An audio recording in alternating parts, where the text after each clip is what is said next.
I hope you all will be very fine. Now we start today's class. पहले हम लोग अभी तक पढ़ चुके थे कि डाइजेस्टिव सिस्टम में क्या क्या हम लोग का कौन कौन सा ऑर्गेन्स इन्वॉल्व होता है और कैसे हम लोग उसमें कौन कौन सा ऑर्गेन किस तरह से पार्टिसिपेट करता है। आज हम लोग ये देखेंगे कि कैसे जो डाइजेस्टिव सिस्टम है उसमें एसेसरी ऑर्गेन्स या एसेसरी ग्लैंड्स को कह सकते हैं, वो एसेसरी ग्लैंड कैसे हेल्प करता है डाइजेशन में। How the accessory organs help in digestion of food. तो एसेसरी डाइजेस्टिव ग्लैंड्स जिसको बोलते हैं जो डाइजेशन में हेल्प करे, यानी एलिमेंट्री कनाल के बाद दूसरा जो पार्ट था वो एसेसरी डाइजेस्टिव ग्लैंड्स था। ये क्या करता है, जब फूड हम लोग इंटेक करते हैं तो उसको क्या करता है, ये हर एक जगह पे क्या करता है, इसका डाइजेशन कंप्लीट करवाता है और फाइनली वो अनडाइजेस्टेड मटेरियल बाहर आ जाता है। तो बात करें पहला एसेसरी डाइजेस्टिव ग्लैंड्स, तो पहला क्या है, टंग।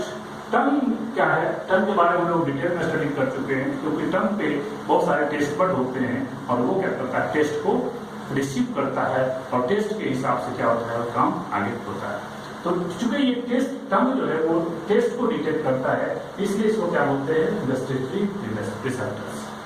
गस्टेटरी रिसेप्टर्स का मतलब ये होता है जो टेस्ट को डिटेक्ट करे, उसे बोलते हैं gustatory receptors. Now second point है सैलिवरी ग्लैंड्स। हम लोग डिस्कस पहले ही कर चुके हैं कि जो सैलिवरी ग्लैंड्स तीन पेयर्स होते हैं, लार्जेस्ट जो होता है वो पैरोटिड ग्लैंड्स होता है।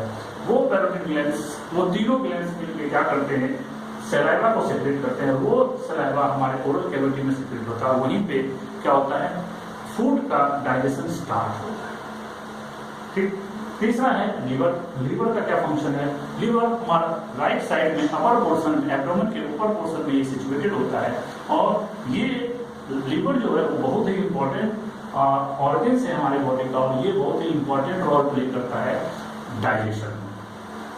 तो इसकी बात करें, ये just situated right upper part, right upper part of the abdomen and just below the diaphragm. Diaphragm क्या करता है, हमारे थोरैक्स और एब्डोमेन को क्या करता है, सेपरेट करता है। जस्ट डायफ्राम के नीचे और एब्डोमेन के ऊपर और राइट पार्ट में होता है। यही लीवर अगर ज्यादा बड़ा हो जाता है in the case of Leishmania donovani यानी कालाजार में, या थोड़ा सा बढ़ जाता है मलेरिया के केस में, तो डॉक्टर यहाँ पे चेकअप करके बताता है कि इसका लीवर में सूजन आ गया है, लीवर में इंफ्लेमेशन हो गया है। तो ये है, और लीवर हमारे पूरे बॉडी का, ह्यूमन बॉडी का सबसे लार्जेस्ट ग्लैंड होता है, सबसे लार्जेस्ट ग्लैंड, यानी पूरे ह्यूमन बॉडी में the largest gland is liver. And इसका जो एक एवरेज वेट की बात करें, वजन, इसका वेट कितना होगा, तो वो अगर एडल्ट ह्यूमन है तो उसमें 1.2 टू 1.5 kg के बीच में वैरी करता है। ठीक। उसके बाद इसका जो मेन और ये क्या करता है, लीवर में बहुत सारे सेल्स होते हैं जिसको हेपेटिक सेल्स बोलते हैं, और ये हेपेटिक सेल्स क्या करता है, बाइल सीक्रेट करता है। और बाइल क्या करता है हमारे बॉडी में, ये हमारे डाइजेशन में फैट को डाइजेशन करता है, यानी ये डाइजेशन में हेल्प करता है और ये फैट का डाइजेशन करता है। यही हेपेटिक सेल, हेपेटिक मतलब क्या होता है, हार्ट, सॉरी हेपेटिक मतलब क्या होता है, लीवर। तो हेपेटिक सेल्स जो है, ये हेपेटिक सेल बहुत सारे लीवर में प्रेजेंट होते हैं और ये बहुत सारे हेपेटिक सेल्स में एक हेपेटिक सेल थोड़ा सा निकालते क्या होता है, वो सारा का सारा एक कॉमन बाइल डक्ट के थ्रू, वो मैंने बाइल डक्ट सारा ये जो हेपेटिक सेल्स है वो थोड़ा निकालने के बाद एक कॉमन ट्यूब के थ्रू क्या होता है, वो ओपन होता है, that is called cystic duct. Cystic duct के थ्रू क्या होता है, सारा का सारा कहाँ पहुंच जाता है, गॉल ब्लैडर में पहुंच जाता है। क्या, ये बाइल कहाँ पहुंच जाता है, फाइनली पहुंच गया गॉल ब्लैडर में। तो each hepatic cell present in the liver is surrounded by, covered by a capsule or layers that is called Gleason's capsule। ये Gleason's capsule क्या होता है, कनेक्टिव टिश्यू का, ये थिक कनेक्टिव टिश्यू का कवरिंग होता है। सीट मतलब होता है कवरिंग, तो वो कवरिंग होता है, इसीलिए ये इसको क्या बोलते हैं, क्योंकि इसको ग्लिसन कैप्सूल इसलिए बोलते हैं क्योंकि इसको बताने वाले साइंटिस्ट का नाम था ग्लिसन, इसलिए इसको क्या नाम दिया गया, ग्लिसन कैप्सूल। अब बात करते हैं लीवर का फंक्शन क्या होता है, ये बहुत इंपॉर्टेंट है। लीवर का फंक्शन की अगर हम बात करें तो लीवर क्या करता है, हिपेरिन सीक्रेट करता है। हिपेरिन का ये होता है कि हमारे बॉडी में जो ब्लड फ्लो होता है, तो अगर ब्लड फ्लो होगा तो वो हमारे बॉडी में वो जम ना जाए, क्लॉट ना कर जाए, तो उसको ये क्लॉट नहीं होने देता है, इसलिए इसको क्या बोलते हैं, एंटी कोएगुलेंट। क्लॉटिंग को बोलते हैं कोगुलेशन। कोगुलेशन मतलब होता है क्लॉटिंग ऑफ ब्लड। तो हमारे बॉडी में ब्लड क्लॉट ना कर जाए तो ये क्या करता है, हिपेरिन सीक्रेट करता है ताकि वो हमारे बॉडी में ब्लड कंटिन्यूअसली फ्लो होता रहे, ताकि वो हमारे बॉडी में क्लॉट ना कर जाए। दूसरा काम है डीएमिनेशन। डीएमिनेशन का मतलब होता है कि अगर हमारे बॉडी में कोई ऐसा प्रोटीन का जब सिंथेसिस होना शुरू होता है या प्रोटीन का डिग्रेडेशन शुरू होता है, तो उसमें क्या होता है, क्योंकि प्रोटीन एमीन ग्रुप से जुड़ा हुआ रहता है। अगर हम प्रोटीन की स्टडी करेंगे तो देखेंगे वहां पे कि एक प्रोटीन में एमीन ग्रुप होता है, तो जब प्रोटीन टूटता है तो उसमें एमीन ग्रुप को रिप्लेस कर दिया जाता है, और वो रिप्लेसमेंट कहाँ होता है, लिवर में होता है। यानी हम ये कह सकते हैं कि प्रोटीन का डीएमिनेशन अगर होगा तो कहाँ होगा, लिवर में होगा। एक्सक्रीशन, एक्सक्रीशन का मतलब ये हुआ कि जो वेस्ट मटेरियल यहाँ पे बनता है, जैसे यूरिया की बात अगर करें, लोग समझते हैं यूरिया किडनी में बनता है, नहीं, किडनी का फंक्शन है सिर्फ वो बाहर निकाल के फिल्टर करके बाहर निकालेगा, लेकिन यूरिया साइकिल के थ्रू कहाँ बनेगा, लीवर में बनता है, और वहां से क्या होता है, वो बाहर निकल जाता है, वहां से ब्लड के थ्रू कहाँ पहुंचता है, किडनी के पास, और किडनी फिल्टर करके यूरिया को बाहर कर देता है। तीसरा नाम है ब्लड प्रोटीन। हमारे बॉडी में बहुत सारे ऐसे प्रोटीन्स हैं ब्लड में जो ब्लड के लिए, क्लॉटिंग के लिए जरूरी है, ब्लड में ऑक्सीजन को कैरी करने के लिए जरूरी है, और भी बहुत सारे जो ब्लड के फंक्शंस हैं उसको ये ब्लड प्रोटीन ही कंट्रोल करता है। तो ये ब्लड प्रोटीन सिंथेसाइज कौन करता है, लिवर करता है। और नेक्स्ट फंक्शन है लिम्फ फॉर्मेशन। हमारे बॉडी में लिम्फ का बहुत बड़ा रोल होता है, क्योंकि लिम्फ के थ्रू ही फैट का ट्रांसपोर्टेशन होता है, इसलिए लिम्फ बहुत जरूरी है। दूसरा, लिम्फ क्या करता है, हमारे बॉडी में मेनली प्रोटेक्शन का काम करता है, क्योंकि ये हमारे इम्यून सिस्टम से रिलेटेड है, तो हमारे इम्यून सिस्टम में बहुत बड़ा रोल प्ले करेगा।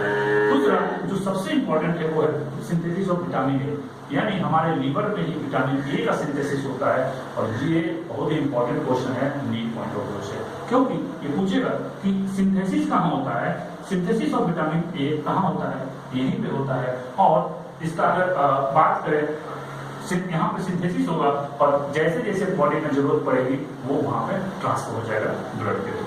और ये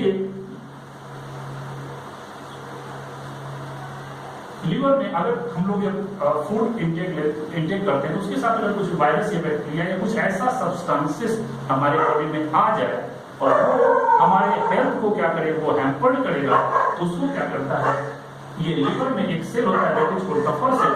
ये कफर सेल क्या करता है, उसको फैगोसाइट कर जाता है, यानी उसको खा जाता है। फैगोसाइटिक मतलब होता है खाना। तो ये कफर सेल्स, इसका नाम है, this is present in liver and it phagocytosis the harm materials. जो भी हार्म मटेरियल्स हमारे लीवर में आएगा उसको ये क्या करेगा, न्यूट्रलाइज कर देगा, खत्म कर देगा। तो ये मेन फंक्शन था लीवर का। और लीवर के बाद जब ये बाइल वहां से सिक्रेट होता है, और सिक्रेट होता है डक्ट के थ्रू, वो डक्ट का नाम है सिस्टिक डक्ट, और ये सिस्टिक डक्ट कैरी करता है बाइल को लीवर से, कहाँ पहुंचाता है उसको, गॉल ब्लैडर। गॉल ब्लैडर क्या है, गॉल ब्लैडर की अगर बात करें तो ये एक small and elongated muscular sac होता है, और ये सिचुएटेड कहाँ होता है, लीवर के जस्ट नीचे होता है। लीवर के नीचे की बात अगर हम करें,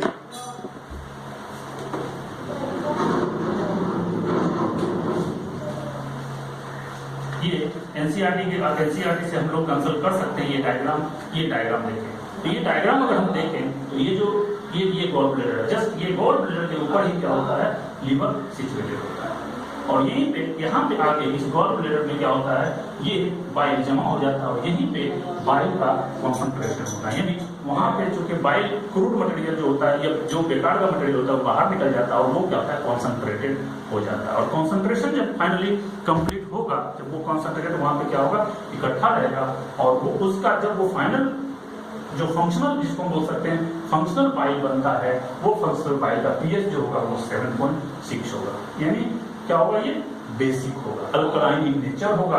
और ये पर डे हमारे बॉडी में, ये कह सकते हैं हमारे एलिमेंट्री प्लांट में पर डे बाइल का जो सिक्रेशन होता है वो अप्रोक्सीमेटली 500 ml से 1000 ml के बीच में होता है, यानी ½ लीटर से 1 लीटर के बीच में होता है। और चूंकि ये जो गॉल ब्लैडर से सिक्रेट हो रहा है बाइल, बाइल का जो नेचर होता है वो नेचर क्या होता है, एस्टेरॉयडल होता है। एस्टेरॉयडल मतलब चूंकि इसका डेरिवेटिव फैट से होता है इसीलिए ये एस्टेरॉयड से होता है, इसलिए ये एस्टेरॉयडल भी नेचर होता है। अब बात करें गॉल ब्लैडर का मेन फंक्शन क्या है, तो ये काम करता है क्या, ऑस्मोरेगुलेशन। ऑस्मोरेगुलेशन का मतलब है कि चूंकि लीवर एक केमिकल सीक्रेट करता है जिसकी वजह से हमारे बॉडी में अगर वाटर की कमी हो जाती है तो वो वाटर को कंट्रोल करता है, और वाटर की अगर ज्यादा हो जाता है तो वाटर को रिलीज बाहर करवा देता है यूरिन के फॉर्म में। That is called the osmoregulation. Osmoregulation का कैसे करता है, ऑस्मोरेगुलेशन में क्या होता है कि लीवर एक केमिकल सीक्रेट करता है दैट इज कॉल्ड एंजियोटेंसिनोजेंस। ये एंजियोटेंसिनोजेन क्या है, ये इनएक्टिव फॉर्म में रिलीज होता है, और वो रिलीज होने के बाद वो ब्लड स्ट्रीम के होते हुए कहाँ पहुंचेगा, आगे बढ़ता जाएगा, और वो ब्लड स्ट्रीम में जैसे ही आएगा एंजियोटेंसिनोजन, तो ये एंजियोटेंसिनोजन हमारे किडनी में जस्टा ग्लोमेरुलर apparatus बनता है, वो क्या करता है, इस एंजियोटेंसिनोजन को एंजियोटेंसिन में कन्वर्ट कर देता है। जैसे ही एंजियोटेंसिन में ये कन्वर्ट होगा, अब ये फंक्शनल फॉर्म में आ जाता है, और ये क्या करता है, हमारे किडनी में जो पीसीटी होता है, पोस्ट कन्वर्टेटिव ट्यूब्यूल, वहां पे क्या करता है, आयन से एब्जॉर्ब कर लिया जाता है, और जैसे ही आयन एब्जॉर्ब होगा, स्पेशली सोडियम आयन, उसी के पीछे क्या होता है, बहुत सारा वाटर मॉलिक्यूल अंदर आ जाता है, और हमारे बॉडी में वाटर का बैलेंस बन जाता है। ठीक है, तो इसका मेन फंक्शन क्या हो गया, ऑस्मोरेगुलेशन। दूसरा, हमारे बॉडी में रेगुलरली 37 डिग्री टेम्परेचर चाहिए हमारे बॉडी के टेम्परेचर कांस्टेंट रखने के लिए, तो ये क्या करता है, रेगुलरली वहां पे हीट प्रोड्यूस करता है, कहाँ पे, ये गॉल ब्लैडर का काम रहेगा। तीसरा, स्टोरेज, यहाँ पे जो बनता है लीवर में, जैसे विटामिन ए बना, या और भी जितने भी fat, specially fat soluble vitamin, fat soluble में याद रखने का ट्रिक है, आदिक नाम याद रखो, ADEK, आदिक। तो ये फैट सोल्युबल जो विटामिन होता है वो क्या होता है, यहाँ पे स्टोर होता है। इसके अलावा कहाँ पे, गॉल ब्लैडर में, वहां पे स्टोर होने के अलावा ग्लाइकोजन, फैट और विटामिन B12 भी स्टोर होता है। लेकिन मेनली ये क्या होता है, फैट सोल्युबल जो विटामिन है वो यहाँ पे स्टोर होता है, और जब जैसे रिक्वायरमेंट होता है फंक्शन, जैसे हम कुछ खाते हैं या वहाँ पे जरूरत पड़ता है, तो ये क्या करता है, हमारे एलिमेंट्री ग्लैंड में क्या करता है, पोर्ट आउट कर देता है, और वहां से वो हमारा इंटेस्टाइन क्या करता है, एब्जॉर्ब कर लेता है, और उसका हम इस्तेमाल कर लेते हैं। तो ये गॉल ब्लैडर के बाद आता है pancreas. Pancreas is one of the most important organs which help in the digestion. इसका जो स्ट्रक्चर की बात करें, एनसीईआरटी में स्ट्रक्चर है, आप लोग थोड़ा सा उसमें कंसल्ट कर लीजिएगा। तो पैंक्रियाज की बात करें, it is elongated gland situated near the junction of stomach and duodenum. जो डायग्राम आप देखेंगे एलिमेंट्री कैनाल का, वहां पे हमने डिस्कस किया है कि जो डुओडेनम है, डुओडेनम के पास ही देखेंगे वहां पे कॉमन पैंक्रियाटिक और बाइल डक्ट जो है ओपन होता है, वहीं पे ये प्रेजेंट होता है, जहां पे ये जंक्शन होता है स्टमक और डुओडेनम का। और ये एक तरह का बाइल ये भी सीक्रेट करता है, that is called hepatic bile. चूंकि ये हेपेटिक बाइल जब सीक्रेट करेगा, ये हेपेटिक बाइल का जो pH होगा वो 8.6 होता है।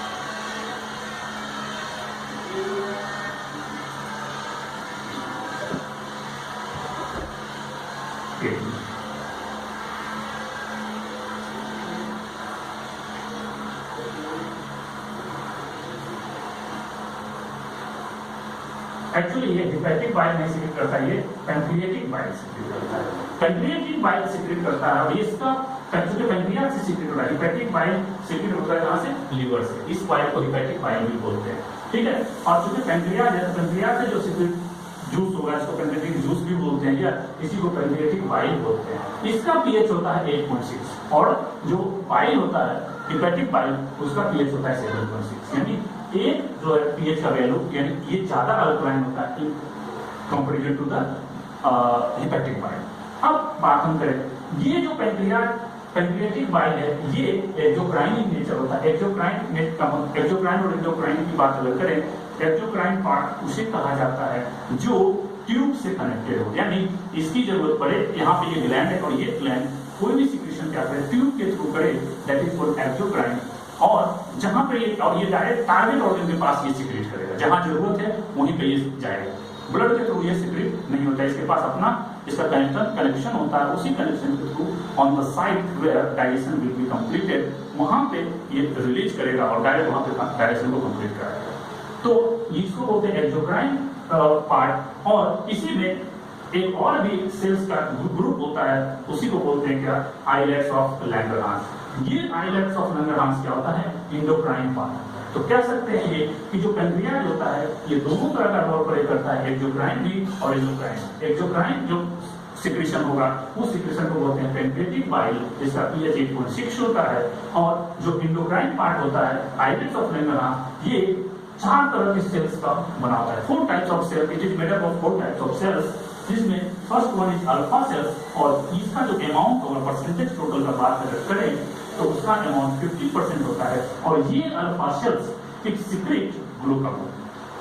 ग्लूकागोन का फंक्शन कर बात करें, इसका हम लोग डिटेल में हार्मोन्स में इसका स्टडी करेंगे, फिर भी थोड़ा सा हिंट करते हैं। ये ग्लूकागोन क्या करता है, जब हम लोग स्टार्व्ड कंडीशन में रहते हैं, जब भूखे होते हैं, तो उस टाइम में हमारे बॉडी में जो ग्लाइकोजन स्टोर्ड होता है, उस ग्लाइकोजन को ब्रेक करके ग्लूकोज में कन्वर्ट कर देता है for the production of the energy. Now second one is the beta cells. Beta cells का परसेंटेज सबसे ज्यादा होता है टोटल आइलेट्स ऑफ लैंगरहांस अगर 100% मान लें तो उसमें अप्रोक्सीमेटली 65% जो सेल्स होते हैं वो बीटा सेल्स होता है। और ये बीटा सेल एक हार्मोन सीक्रेट करता है दैट इज कॉल्ड इंसुलिन। और इंसुलिन का फंक्शन ये होता है कि हमारे बॉडी में शुगर लेवल को मेंटेन करता है। जब हम खाना खाते हैं तो उस समय क्या होता है, हमारे बॉडी में शुगर का लेवल बहुत ज्यादा हो जाता है, तो जितना यूज होता है, जो एक्स्ट्रा बच जाता है, वो sugar that is converted into glycogen with the help of this hormone insulin। और इस इंसुलिन अगर सिक्रेट नहीं हुआ उसकी वजह से डिजीज होता है दैट इज कॉल्ड डायबिटीज, और कॉमन नेम उसको बोलते हैं डायबिटीज, कॉमन डायबिटीज, लेकिन पूरा नाम है डायबिटीज मेलाइटस। आगे हम लोग डिस्कस करेंगे और कौन सा डायबिटीज होता है, लेकिन यहाँ पे इंसुलिन की कमी से क्या होता है, डायबिटीज मेलाइटस। अब इस दोनों सेल को कंट्रोल करने के लिए तीसरा सेल होता है डेल्टा सेल, जो 5% प्रेजेंट होता है, टोटल अमाउंट का 5%, और इसका ये एक हार्मोन सीक्रेट करता है जिसको सोमैटोस्टैटिन। सोमैटोस्टैटिन फीडबैक रिएक्शन करता है। जब हमारे बॉडी में इंसुलिन या ग्लूकागोन का कोई रोल नहीं होता है तो वो क्या करता है, इस दोनों सेल को ब्लॉक कर देता है, बताता है कि भाई अब जरूरत नहीं है, अब आप इसको ब्लॉक कीजिए, इसकी जरूरत हमारे बॉडी में नहीं है, ना तो ग्लाइकोजन बनाना है ना तो ग्लूकोज बनाना है। तो इसको इस दोनों को कंट्रोल करने वाला कौन है, डेल्टा सेल, यानी glucagon and insulin is controlled by somatostatin. Somatostatin secreted by delta cell, and 4th type of cells is called polypeptide cell. Polypeptide cell 50% present होता है आइलेट्स ऑफ लैंगरहांस में, और इसका मेन काम है कि जब ये पेनक्रियाटिक बाइल सिक्रीट होगा तो सिक्रीट होना है या नहीं होना है, इसको कंट्रोल कौन करता है, ये पॉलीपेप्टाइड सेल, और ये इनहिबिट पेनक्रियाटिक सिक्रीशन, यानी पेनक्रियाटिक सिक्रीशन जो है ये स्पेशली बाइल, इसको क्या करेगा, ये ब्लॉक कर देगा। तो बात अगर करें, क्योंकि लीवर एंड पेनक्रियाज, लीवर और पेनक्रियाज दोनों एक्सोक्राइन और एंडोक्राइन ग्लैंड की तरह काम करता है, यानी एक्सोक्राइन भी फंक्शन होगा और एंडोक्राइन फंक्शन होगा। और हिपेटोपेनक्रियाटिक डक्ट जो होता है, यानी हिपेटोपेनक्रियाटिक डक्ट जहां से क्या होता है, बाइल और पेनक्रियाटिक जूस कहाँ आता है, हमारे इंटेस्टाइन में आता है। वहां पे आने के लिए जो एक स्पिन जैसे मान लीजिए कॉमन डक्ट है, पेनक्रियाटिक और हिपेटिक। पेनक्रियाटिक ये यहाँ हिपेटोपेनक्रियाटिक डक्ट ये आया, और यहाँ से ये जब ऐसा तो नहीं है कि ये निकल जाएगा, यहाँ पे स्फिंक्टर होता है गाइड करने के लिए, इसी स्फिंक्टर को जो इसको कंट्रोल करता है, खुलेगा तो निकल जाएगा बाहर, इससे जूस कहाँ आ जाएगा, हमारा इंटेस्टाइन में आ जाएगा, डोडेनम पार्ट में। तो इसको कंट्रोल करने के लिए एक स्फिंक्टर होता है, उस स्फिंक्टर को बोलते हैं स्फिंक्टर ऑफ बॉडी। ठीक है, sphincter of body controls the hepatopancreatic duct, ये ओपनिंग ऑफ हिपेटोपेनक्रियाटिक डक्ट।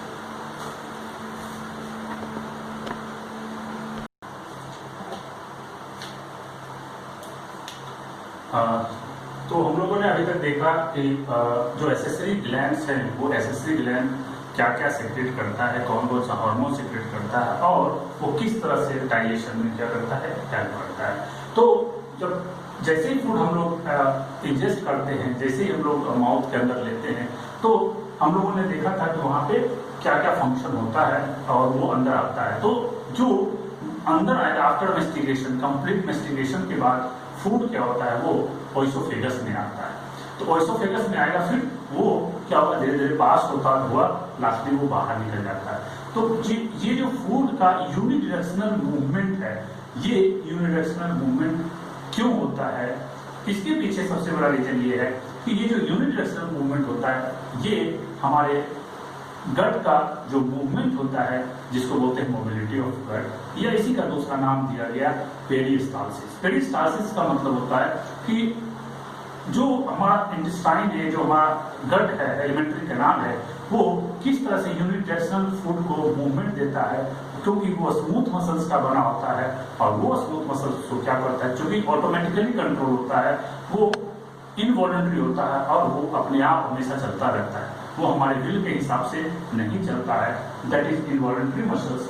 और उसमें जो इन्वॉल्व होता है वो उसी को बोलते हैं क्या, मोबिलिटी ऑफ गट, या इसी को बोलते हैं पेरिस्टाल्सिस। तो अगर इसका डिफिनेशन करें या डिफिनेशन देखें तो इसी की वजह से, इस पेरिस्टाल्सिस की वजह से या मोबिलिटी ऑफ गट की वजह से क्या होता है, डाइजेशन कंप्लीट होता है, एब्जॉर्प्शन कंप्लीट होता है। और हमने बताया था कि आफ्टर जब पूरा डाइजेशन के बाद जो अनडाइजेस्टेड मटेरियल कहाँ पहुंचता है, रेक्टम में, तो सर्टेन अमाउंट जब जमा होता है तो क्या करता है, वो रेक्टम के वाल पे पुश करता है, और जैसे ही वाल पे पुश करता है तो हमें रिफ्लेक्स एक्शन के थ्रू हमें एक सिग्नल मिलता है हमारे ब्रेन को, और वो ब्रेन जैसे ही बोलेगा कि भाई आप बाथरूम जाना है या एक सर्टेन अमाउंट जमा हो गया, इसको बॉडी से बाहर निकालो नहीं तो प्रॉब्लम हो जाएगी। तो क्या होता है कि वो रिफ्लेक्स एक्शन आता है और फिर से वो किसको, स्मूथ मसल जो हमारा रेक्टम का होता है उसको कॉन्ट्रैक्ट करने के लिए एक्टिवेट करता है। जैसे ही रेक्टम का कॉन्ट्रैक्शन होगा और जो अनडाइजेस्टेड मटेरियल वो क्या है, बॉडी से बाहर निकल जाएगा। तो बात करें माउथ में जैसे ही सारा मेस्टिकेशन होगा, तो मेस्टिकेशन के बाद क्या होता है, वो ओएसोफेगस में आता है। तो the process in which the masticated food in buccal cavity comes into the oesophagus is called swallowing. Swallowing मतलब होता है निगलना। तो स्वैलोइंग में जो इसमें पार्ट इन्वॉल्व होते हैं उसमें टंग, पैलेट, फेरिंक्स और ओएसोफेगस, ये 4 और पार्ट इन्वॉल्व होते हैं, और जिसकी वजह से फाइनली फूड कहाँ पहुंच जाता है, ओएसोफेगस या फूड पाइप में पहुंच जाता है। तो फूड पाइप में जैसे ही पहुंचा ओएसोफेगस में, तो क्या क्या इवेंट्स होता है निगलने के टाइम में। सबसे पहले इसमें जो होगा वो 3 स्टेप्स इन्वॉल्व होता है। सबसे पहले टंग क्या करता है, माउथ को ब्लॉक कर देता है ताकि माउथ के थ्रू कोई भोजन या कोई एयर ना आ सके, इसलिए माउथ को सबसे पहले टंग क्या करता है, ब्लॉक कर देता है। दूसरा, हम लोगों ने देखा था कि जो अपर रीजन में जो रूफ होता है हमारा बकल कैविटी का, आगे क्या होता है, टफ होता है, आगे जो होता है वो हार्ड होता है, उसको हार्ड पैलेट बोलते हैं, और पीछे जो होता है सॉफ्ट पैलेट। सॉफ्ट पैलेट में पीछे एक मस्कुलर स्ट्रक्चर लटका हुआ रहता है, क्या बोलते हैं उसको, पुबला। क्या बोलते हैं उसको, पुबला। पुबला क्या करेगा, जो एयर का पैसेज है, जो नॉस्ट्रिल से पैसेज आता है, उस नॉस्ट्रिल्स को क्या करेगा, वो पीछे से बंद कर देगा। तो पीछे से बंद हो गया। और तीसरा काम होता है, जो विंड पाइप हमारे ये है, विंड पाइप के ऊपर भी क्या होता है, एपिग्लॉटिस। विंड पाइप को क्या बोलते हैं, ग्लॉटिस। ग्लॉटिस के जो ऊपर से कवर करे उसे बोलते हैं एपिग्लॉटिस। एपिग्लॉटिस आल्सो है मस्कुलर स्ट्रक्चर।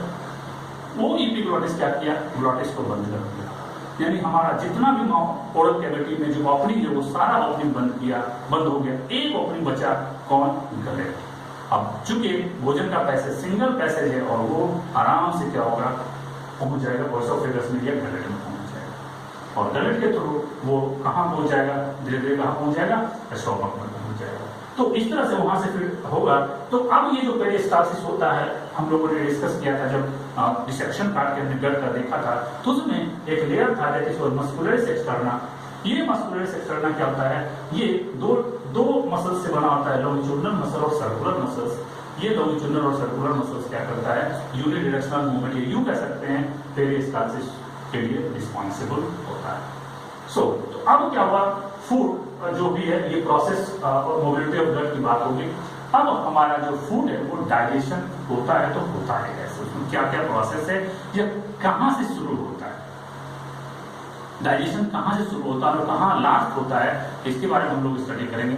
तो इसका है process of digestion of food. तो process of digestion of food की बात अगर करें तो डाइजेशन जो होता है किसी भी ऑर्गेनिजम्स की अगर बात करें तो डाइजेशन 2 टाइप्स से होते हैं। 2 टाइप्स, अगर एक सेल के अंदर डाइजेशन हो, अगर सेल क्या करे, कोई भी फूड मटेरियल लाइक लिक्विड भी हो सकता है, वो सॉलिड भी हो सकता है, तो सॉलिड या लिक्विड फूड मटेरियल को क्या करे, अगर सेल के अंदर ले सेल के अंदर लेके अंदर में उसका पूरा डाइजेशन करे तो उसे बोलते हैं इंट्रा सेलुलर डाइजेशन।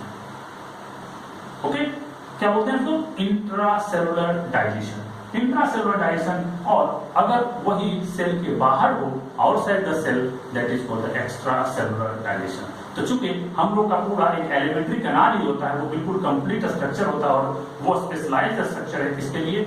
डाइजेशन के लिए। तो हमारे ह्यूमन के केस में क्या होता है? एक्स्ट्रा सेलुलर डाइजेशन परफॉर्म होता है, यानी हम लोग के बॉडी में स्पेशल स्ट्रक्चर है, वो उस ट्यूब में होता जाएगा और सेल क्या करेगा? वो वहां पे सारे जो एसेसरी ग्लैंड्स है वो उसमें डाइजेस्टिव हार्मोन्स वो डालते जाएंगे और वहां पे डाइजेशन होते हुए कंप्लीट होके क्या होगा? बाहर निकल जाएगा अनडाइजेस्टेड मटेरियल। तो अब मैंने बताया था कि जो हमारा एसेसरी ऑर्गन्स है उसका काम है हार्मोन्स का सिक्रेशन करना। तो दो तरह से मैंने बताया था, लिवर एंड पैंक्रियाज। ये दोनों क्या है? एक्सोक्राइन और एंडोक्राइन दोनों है। एक्सोक्राइन उसको बोलते हैं जो एक ट्यूब के थ्रू, जैसे ये ग्लैंड्स है, ये ट्यूब के थ्रू जहां रिएक्शन होना होगा वहां जाके डायरेक्ट डाल देगा। यानी जो इसमें हार्मोन्स बने हैं इस ऑर्गन्स में, ये एक ट्यूब के थ्रू जुड़ा हुआ रहता है, जिसको नली बोलते हैं, नली के थ्रू जुड़ा हुआ रहता है, और जहां पे डायजेशन होना होगा यानी एक्शन साइट, जहां पे एक्शन करना होगा वहां पे डायरेक्ट जाके होगा। ब्लड स्ट्रीम में ये हार्मोन रिलीज नहीं करेगा, that is called exocrine system. तो एक्सोक्राइन सिस्टम या एक्सोक्राइन टिश्यू जो इन्वॉल्व है हमारे डाइजेशन में इन्वॉल्व होता है। The first one is the salivary gland. Salivary gland के बारे में हमने बताया था तीनों सेलेब्री ग्लैंड जो होता है, चाहे वो पैरोटिड ग्लैंड हो, चाहे सबमैक्सिलरी हो, चाहे सबलिंगुअल हो, तीनों ग्लैंड जो होते हैं वो एक डक्ट के थ्रू खुलता है। वो डक्ट कहाँ आके खुलता है? पर्टिकुलर प्लेस पे, हमारे ओरल कैविटी में खुलता है। तो वो ओरल कैविटी में आके खुलेगा, दैट इज सेलेब्री ग्लैंड, और वो क्या होगा? एक्सोक्राइन नेचर का होगा। एक्सोक्राइन मतलब जो ट्यूब से डायरेक्ट साइड पे खुले, उसे बोलते हैं एक्सोक्राइन। और एंडोक्राइन में क्या होता है कि सिक्रेशन होगा, लेकिन वो उसका जो ट्यूब नहीं है तो साइड पे ना हो, तो वो क्या करता है? ब्लड में सिक्रेट होता है और ब्लड के थ्रू एक्शन साइड पे जाके वो काम करता है। तो एंडोक्राइन का हम लोग लास्ट में डिस्कस करेंगे। ह्यूमन फिजियोलॉजी का सबसे लास्ट चैप्टर जो है वो एंडोक्राइन सिस्टम है, उसका हम लोग लास्ट में डिस्कस करेंगे। तो अभी एंडोक्राइन की बात करें, दूसरा है स्टोमक। स्टोमक में हमारा जैसे ही भोजन पहुंचता है तो वहां पे कुछ क्या होता है? एक्सोक्राइन सेल्स होते हैं जो क्या करता है? वहीं पे क्या सिक्रेट करता है? हार्मोन सिक्रेट करता है, वहां पे डाइजेशन कंप्लीट होता है। तीसरा इंटेस्टाइन, हमारा स्मॉल इंटेस्टाइन की बात करें, वहां पे बहुत सारे एपिथेलियम्स होते हैं जो क्या करता है? सिक्रेशन करता है, एक्सोक्राइन सिक्रेशन और डाइजेशन होता है। और लिवर एंड पैंक्रियाज ऑलरेडी हम लोग डिस्कस कर चुके हैं, ये दोनों भी exocrine function. Also these both are endocrine function, but mainly it functions as exocrine function, और इसका एक्सोक्राइन नेचर ही डाइजेशन में बहुत ज्यादा हेल्प करता है। तो अब बात करें एक एक करके प्रोसेस ऑफ डाइजेशन हमारा कहाँ से शुरू होता है और कहाँ से अंत होता है, हम लोग एक एक करके इसकी स्टडी करेंगे। तो various part involve in digestion of food in the human beings, that first one is the oral cavity. Oral cavity क्या है? ये ओरल कैविटी जिसको बकल कैविटी भी बोलते हैं, इसी यहीं से डाइजेशन स्टार्ट होता है। वेरी इंपॉर्टेंट पॉइंट है, नीटो पॉइंट ऑफ व्यू से ये क्वेश्चन पूछा जाता है कि कहाँ से डाइजेशन हमारे एलिमेंट्री कैनाल में शुरू होता है। तो शुरू होने का जो प्लेस है दैट इज ओरल कैविटी, और कौन शुरू करता है? तो वो शुरू करता है सेलेब्री ग्लैंड। सेलेब्री ग्लैंड जो एक लिक्विड सिक्रीशन करता है, सिक्रेट करता है, उस लिक्विड को बोलते हैं क्या? सलाइवा। ये सलाइवा तीनों सेलेब्री ग्लैंड मिलकर सिक्रेट करेगा, और इस सलाइवा में स्पेशली कार्बोहाइड्रेट यूज कर सकते हैं, स्टार्च डाइजेस्टिंग एंजाइम्स होते हैं, that enzymes is called ptyalin या अल्फा एमाइलेज। ये टाइलिन या अल्फा एमाइलेज जो स्टार्च को डिग्रेड करता है, स्पेशली स्टार्च क्या होता है? स्टार्च बहुत सारे ग्लूकोज मॉलिक्यूल का बना हुआ स्ट्रक्चर होता है, और चूंकि ये प्लांट प्रोडक्ट्स होता है, हम लोग जब plants products like rice, wheat ये सब खाते हैं तो उसमें क्या होता है? स्टार्च होता है, और वो स्टार्च जैसे ही हमारे माउथ में हम उसको मेस्टिकेट करते हैं, ब्रेड जैसे ही खाते हैं तो यही सलाइवा सिक्रेट होता है, और ये सलाइवा जो टाइलिन और एमाइलेज उसमें प्रेजेंट है ये स्टार्च को ब्रेक करता है, और जैसे ही स्टार्च को ब्रेक करेगा, इसीलिए इसको अल्फा एमाइलेज को, ये टाइलिन को क्या बोला जाता है? Starch hydrolysing enzymes.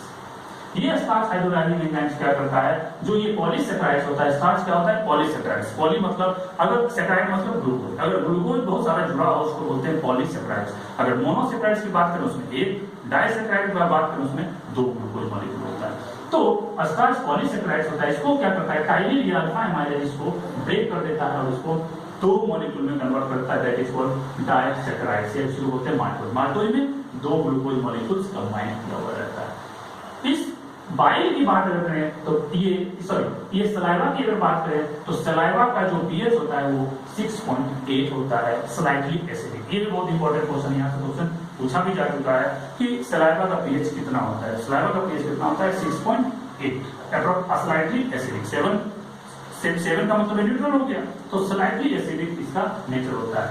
अब सलाइवा ऐसा करता क्या है, इसमें क्या क्या कंस्टिट्यूएंट होता है जो फंक्शन करता है और क्या करता है, वहां पे फूड का डाइजेशन कंप्लीट करवाता है। तो सलाइवा में मेनली जो आयंस होते हैं और वो क्या करता है, वो आयंस क्या करता है डाइजेशन में हेल्प करता है, और उसके बाद जो पॉलीसेक्राइड्स है वो क्या होता है मोनोसेक्राइड से डाइसेक्राइड्स में क्या होता है वो कन्वर्ट हो जाता है।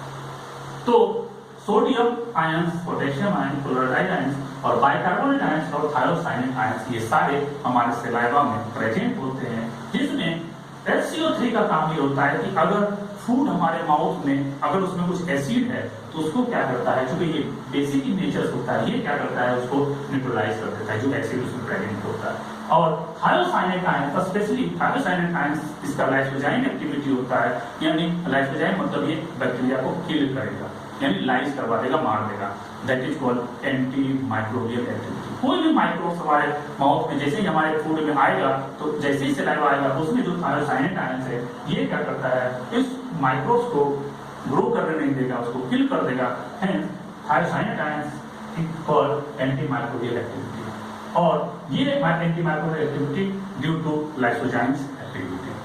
तो ये बात करें तो इस बात हम कर रहे थे सलाइवा में एंजाइम्स होते हैं, लेकिन स्पेशली सबसे ज्यादा जो एंजाइम्स होगा या हार्मोन्स होगा इसमें स्पेशली क्या होता है, ये ग्लूकोज को या कार्बोहाइड्रेट को डाइजेस्ट करने वाला एंजाइम्स होता है। इसमें लाइपेज या लिपिड को डाइजेस्ट करने वाला एंजाइम बिल्कुल नहीं होता है, 0% होता है।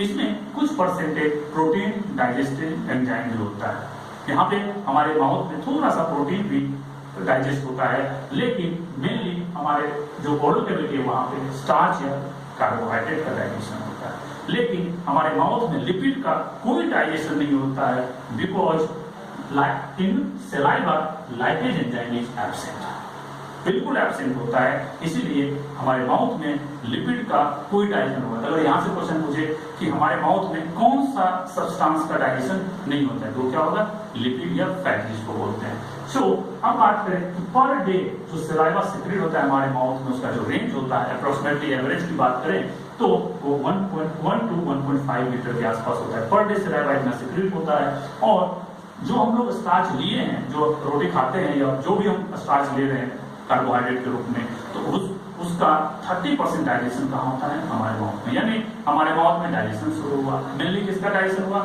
स्टार्च का डाइजेशन हुआ, और टोटल स्टार्च जो 100% उसका 30% डाइजेशन कहाँ हो गया, हमारे माउथ में ही उसका हाइड्रोलिसिस हो गया, ब्रेक डाउन हो गया। और 30% डाइजेशन के बाद जो पार्शली डाइजेस्टेड फूड है वो क्या करेगा, ये पेरिस्टालसिस के थ्रू ये सारा इवेंट्स होगा, और इस इवेंट्स के बाद कहाँ पहुंचेगा वो ओएसोफेगस में। तो वो जो से पार्शली डाइजेस्टेड फूड है उस पार्शली डाइजेस्टेड फूड को क्या बोलते हैं, बोलस। ये बहुत इंपॉर्टेंट पॉइंट है। ये जो माउथ में पार्शली डाइजेस्ट हुआ और वहां से जो गलेट में पहुंच रहा है, ओएसोफेगस में जो पहुंच रहा है फूड, उस फूड को पार्शली डाइजेस्टेड फूड को बोला जाता है क्या, बोलस।